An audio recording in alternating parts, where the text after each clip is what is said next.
Citoyennes, citoyens, nous sommes confrontés à une réalité démocratique où l'expression de notre volonté par les urnes est parfois perçue comme tronquée. L'abstention, oui, est un puissant signal de désintérêt ou de rejet du système politique dans son ensemble. Mais qu'en est-il de ceux d'entre nous qui se déplacent, qui prennent le temps de se rendre aux urnes, mais qui, faute de candidats à la hauteur de nos attentes, déposent un bulletin blanc? Aujourd'hui, le bulletin blanc, symbole de notre insatisfaction face à l'offre politique, est relégué au second plan, noyé dans la masse des votes nuls et ne comptant pas comme un suffrage exprimé. On nous dit que cela garantit la stabilité des institutions. Mais quelle stabilité si elle repose sur une légitimité à l'évidence fragile? Nous affirmons que le bulletin blanc est l'expression la plus pure du rejet des candidats en lice, et non du système électoral en soi. Quand nous déposons un bulletin blanc, nous ne disons pas « nous refusons la démocratie », mais bien « nous refusons ces options qui nous sont proposées ».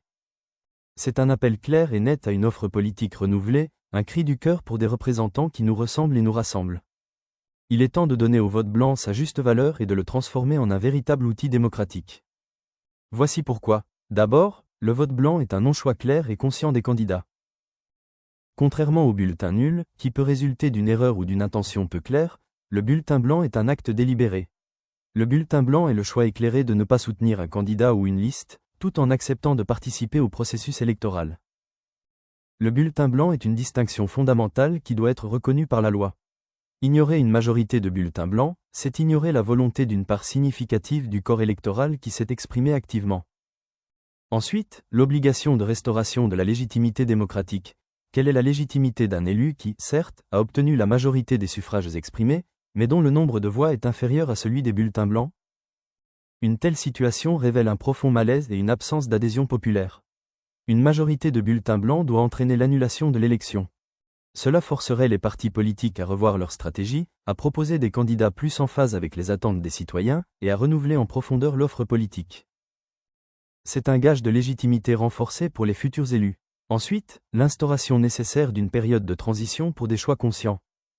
Si les bulletins blancs sont majoritaires et entraînent l'annulation de l'élection, cela ne doit pas créer un vide institutionnel. Au contraire, cette situation doit déclencher la mise en place d'une institution de transition.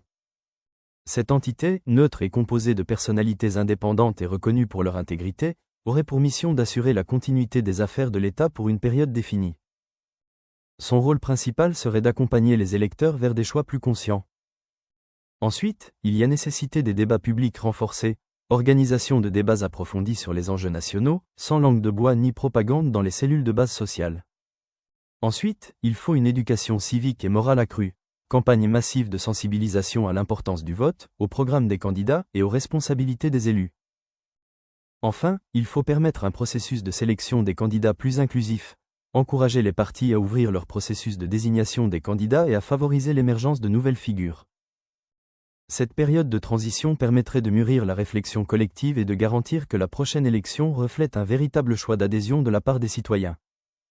Parallèlement à cette reconnaissance du vote blanc, il est impératif de mettre un terme définitif aux fraudes électorales, notamment celles qui gangrènent le processus post-vote via les procès-verbaux.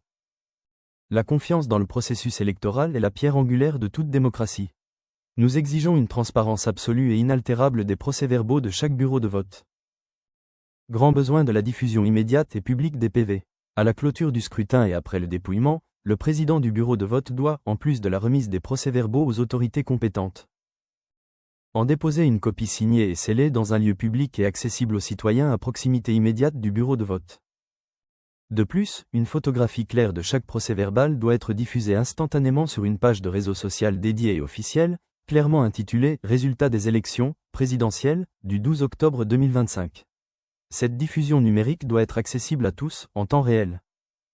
Possibilité de la traçabilité numérique inviolable.